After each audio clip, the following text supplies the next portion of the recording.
ಧರ್ಮ ಸಂಪದ, ನಮ್ಮ ಸಂಸ್ಕಾರ, ನಮ್ಮ ಸಂಸ್ಕೃತಿ ಸದಾ ನಮ್ಮ ಜೊತೆಯಲ್ಲಿ.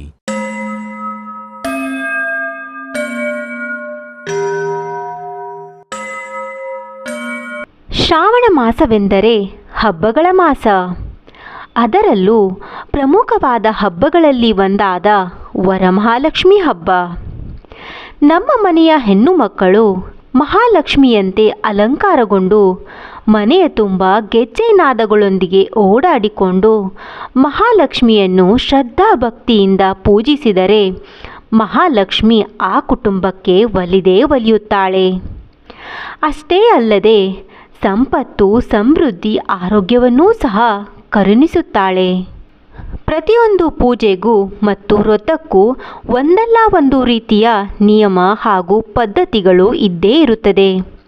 ಹಾಗೆಯೇ ಮಹಾಲಕ್ಷ್ಮಿ ಪೂಜೆಗೂ ಸಹ ನಿಯಮಗಳಿದ್ದು ಅವುಗಳನ್ನು ಪಾಲಿಸಿ ಪೂಜೆ ಮಾಡಿದ್ದರೆ ಇಷ್ಟಾರ್ಥಗಳು ಸಿದ್ಧಿಯಾಗುತ್ತವೆ ಎಂದು ನಮ್ಮ ಹಿರಿಯರು ಹೇಳುತ್ತಲೇ ಇರುತ್ತಾರೆ. ಬನ್ನಿ, ಹಾಗಾದರೆ ವರಮಹಾಲಕ್ಷ್ಮಿ ವ್ರತಕ್ಕೆ ಬೇಕಾಗುವ ಸಾಮಗ್ರಿಗಳು: ಕಲಶ ಸ್ಥಾಪನೆ, ನೈವೇದ್ಯ, ಮಂಗಳಾರತಿ, ತಾಂಬೂಲ, ಈ ದಿನ ಪಠಿಸಬೇಕಾದ ಮಂತ್ರಗಳು ಮತ್ತು ಕಲಶ ವಿಸರ್ಜನೆ ಹೇಗೆ ಮಾಡಬೇಕೆಂಬುದು ತಿಳಿಯೋಣ.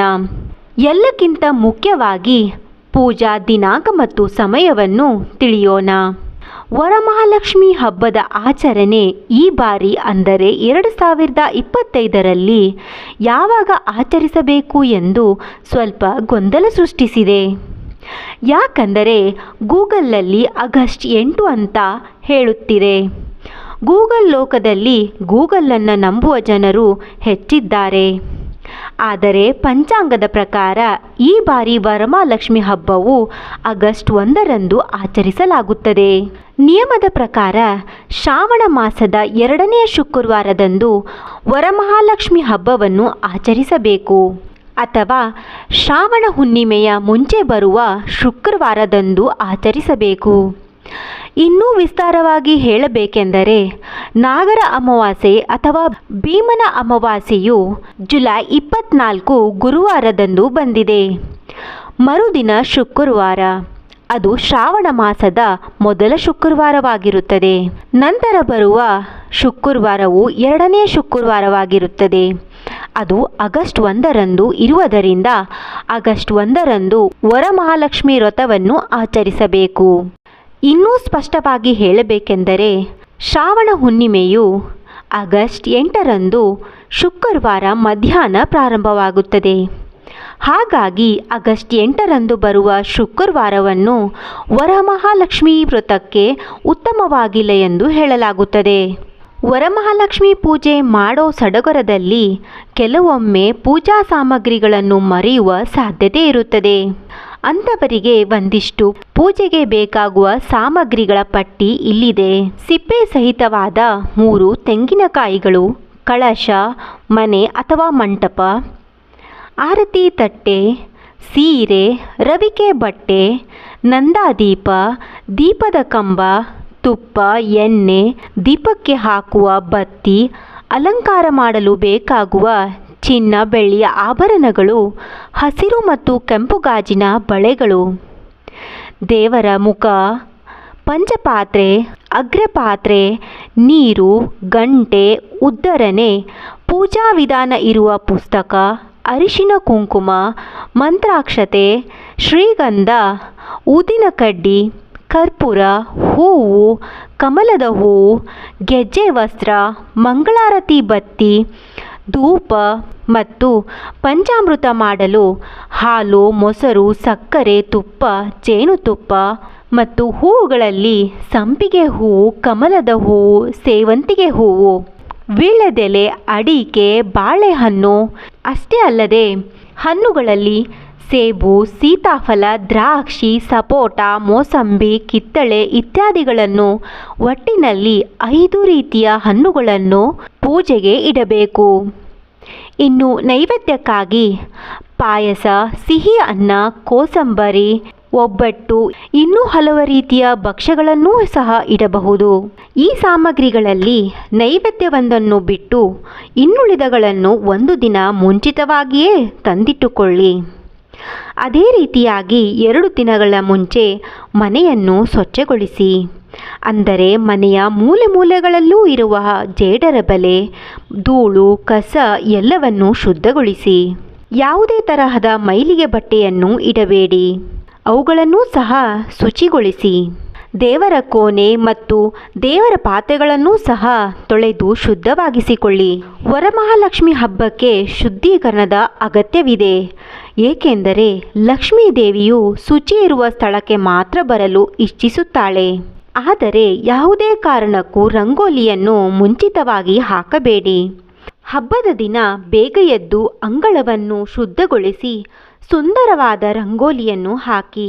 ನಂತರ ಮನೆಯನ್ನು ಗುಡಿಸಿ ಒರೆಸುವಾಗ ಗೋಮೂತ್ರವನ್ನು ಹಾಕಿ ಮನೆಯನ್ನು ಒರೆಸಬೇಕು. ಇದು ಮನೆಯನ್ನು ಶುದ್ಧೀಕರಿಸುತ್ತದೆ. ಬಳಿಕ ಮನೆಯ ಜನರೆಲ್ಲರೂ ಸ್ನಾನ ಮಾಡಿ ಶುದ್ಧ ಬಟ್ಟೆಯನ್ನು ಧರಿಸಬೇಕು. ಮೊದಲು ಮನೆಯ ದೇವರಿಗೆ ಪೂಜಿಸಿ. ನಂತರ ನಿಗದಿಪಡಿಸಿದ ಸ್ಥಳದಲ್ಲಿ ಲಕ್ಷ್ಮಿಯನ್ನು ಕೂರಿಸಲು ಸಿದ್ಧತೆ ಮಾಡಬೇಕು. ಇನ್ನೊಂದು ಮುಖ್ಯವಾದ ವಿಷಯ, ಲಕ್ಷ್ಮಿಯನ್ನು ಉತ್ತರಾಭಿಮುಖವಾಗಿ ಪ್ರತಿಷ್ಠಾಪನೆ ಮಾಡುವುದಾದರೆ ಹಸಿರು ಬಣ್ಣದ ಸೀರೆಯನ್ನು ತೊಡಿಸಬೇಕು. ಕೆಂಪು ಅಥವಾ ಹಳದಿ ಹೂವುಗಳನ್ನು ಬಳಸಬೇಕು. ತುಪ್ಪದ ದೀಪ ಹಚ್ಚುವುದು ಇನ್ನೂ ಉತ್ತಮ. ಮಹಾಲಕ್ಷ್ಮಿ ವ್ರತವನ್ನು ಮಾಡುವವರೇ ಕಲಶ ಸ್ಥಾಪನೆ ಮಾಡಬೇಕು. ಮೊದಲಿಗೆ ಪೂಜಾ ಸ್ಥಳವನ್ನು ನೀರಿನಿಂದ ಶುದ್ಧ ಮಾಡಬೇಕು. ಸ್ಥಳದಲ್ಲಿ ಅಷ್ಟದಳದ ರಂಗೋಲಿಯನ್ನು ಹಾಕಿ ಬಾಳೆಕಂಬ, ಮಾವಿನ ಎಲೆಗಳಿಂದ ಸಿಂಗರಿಸಬೇಕು. ನಂತರ ಪೀಠದ ಮಧ್ಯ ಅಂದರೆ ಮರದ ಮನೆಯ ಮಧ್ಯ ಸ್ವಲ್ಪ ಅಕ್ಷತೆಯನ್ನು ಹಾಕಿ ಅದರ ಮೇಲೆ ಸ್ವಸ್ತಿಕವನ್ನು ರಚಿಸಬೇಕು. ಕಲಶವನ್ನು ಶುದ್ಧ ನೀರಿನಿಂದ ತುಂಬಬೇಕು. ಅದರಲ್ಲಿ ಸ್ವಲ್ಪ ಅಕ್ಕಿ, ಅರಿಶಿಣದ ಕೊಂಬು, ಅಡಿಕೆ, ಬೆಳ್ಳಿ ಅಥವಾ ಯಾವುದೇ ಒಂದು ನಾಣ್ಯ, ದ್ರಾಕ್ಷಿ, ಗೋಡಂಬಿ, ಖರ್ಜೂರ, ಬಾದಾಮಿ, ಕಲ್ಲು ಸಕ್ಕರೆ ಮತ್ತು ಒಂದು ಮುತ್ತನ್ನು ಹಾಕಿ ಅಕ್ಕಿಯಿಂದ ರಚಿಸಿದ ಸ್ವಸ್ತಿಕದ ಮೇಲೆ ಈ ಕಳಸವನ್ನು ಇಡಬೇಕು. ನಂತರ ಕಳಸಕ್ಕೆ ಸರಿಯಾಗಿ ಕೂತುಕೊಳ್ಳುವಂತಹ ತೆಂಗಿನಕಾಯಿಯನ್ನು ತೆಗೆದುಕೊಂಡು ಅದಕ್ಕೆ ಲಕ್ಷ್ಮೀ ದೇವಿಯ ಮುಖವನ್ನು ಹಾಕಬೇಕು. ಲಕ್ಷ್ಮೀ ದೇವಿಯ ಮುಖವನ್ನು ಕಾಡಿಗೆಯಿಂದ ಅಲಂಕರಿಸಬಹುದು. ಅದರ ಜೊತೆಗೆ ಕುಂಕುಮ, ಅರಿಶಿಣವನ್ನೂ ಸಹ ಹಚ್ಚಬಹುದು. ನಂತರ ಆ ತೆಂಗಿನಕಾಯಿಯನ್ನು ಕಲಶದ ಮೇಲೆ ಇರಿಸಿ ನಂತರ ಕಲಶಕ್ಕೆ ಸೀರೆಯನ್ನು ಉಡಿಸಿ ಆಭರಣಗಳನ್ನು ತೊಡಿಸಬೇಕು ಮತ್ತು ಹೂವಿನ ಹಾರಗಳೊಂದಿಗೆ ಅಲಂಕಾರ ಮಾಡಬೇಕು. ದೇವತೆ ಹಿಂದೆ ಕನ್ನಡಿಯನ್ನು ಇರಿಸಿ ನಂತರ ಹಳದಿ ಬಣ್ಣದ ದಾರದಿಂದ ಕಂಕಣವನ್ನು ತಯಾರಿಸಿ ದೇವಿಯ ಮುಂದೆ ಇಡಿ. ಮನೆಯ ಜನ ಎಷ್ಟಿದ್ದೀರೋ ಅಷ್ಟು ಕಂಕಣಗಳನ್ನು ತಯಾರಿಸಬೇಕು. ಲಕ್ಷ್ಮೀ ದೇವಿಯನ್ನು ಅಲಂಕರಿಸಿದ ನಂತರ ಗಣೇಶನಿಗೆ ಪ್ರಾರ್ಥನೆ ಸಲ್ಲಿಸಬೇಕು. ಅದಕ್ಕಾಗಿ 2 ವೀಳ್ಯದೆಲೆಯ ಮೇಲೆ ಒಂದು ಅಡಿಕೆ ಬೆಟ್ಟವನ್ನು ಇರಿಸಿ ಅದನ್ನು ಗಣೇಶನೆಂದು ಪೂಜಿಸಿ ಪೂಜೆಯನ್ನು ಪ್ರಾರಂಭಿಸಬೇಕು. 9 ಎಳೆಯ ದಾರವನ್ನು ತೆಗೆದುಕೊಂಡು ಇದಕ್ಕೆ ಅರಿಶಿಣ ಹಚ್ಚಿ ಒಂದು ಅರಿಶಿಣ ಕೊಂಬವನ್ನು ತಾಳಿಯಂತೆ ಕಟ್ಟಬೇಕು. ಎಲ್ಲವನ್ನೂ ಸಿದ್ಧಪಡಿಸಿದ ನಂತರ ಪ್ರಾಣ ಪ್ರತಿಷ್ಠಾಪನೆ ಅತ್ಯಂತ ಮುಖ್ಯವಾದದ್ದು. ಈ ಸಮಯದಲ್ಲಿ ಕೈಯಲ್ಲಿ ಗಂಧಾಕ್ಷತೆ, ತುಳಸಿ ದಳ ಅಥವಾ ಹೂಗಳನ್ನು ತೆಗೆದುಕೊಳ್ಳಬೇಕು. ದೇವಿಯ ಸಹಸ್ರನಾಮಗಳನ್ನು ಹೇಳಿ ಕೊನೆಗೆ ನಮಃ ಎಂದು ಹೇಳಿ ಗಂಧಾಕ್ಷತೆ, ತುಳಸಿ ಅಥವಾ ಹೂವನ್ನು ದೇವರಿಗೆ ಅರ್ಪಿಸಬೇಕು. ಪ್ರಾಣ ಪ್ರತಿಷ್ಠಾಪನೆಯ ಬಳಿಕ ದೀಪಗಳನ್ನು ಹಚ್ಚಬೇಕು ಮತ್ತು ನಂತರ ತಾಂಬೂಲವನ್ನು ಅರ್ಪಿಸಬೇಕು.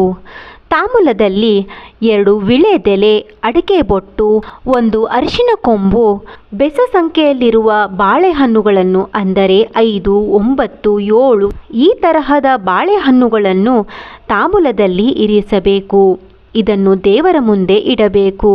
ಅಷ್ಟೇ ಅಲ್ಲದೆ ವಿವಿಧ ತರಹದ ಹಣ್ಣುಗಳನ್ನು ಒಂದು ತಟ್ಟೆಯಲ್ಲಿರಿಸಿ ದೇವರ ಮುಂದೆ ಇರಬೇಕು.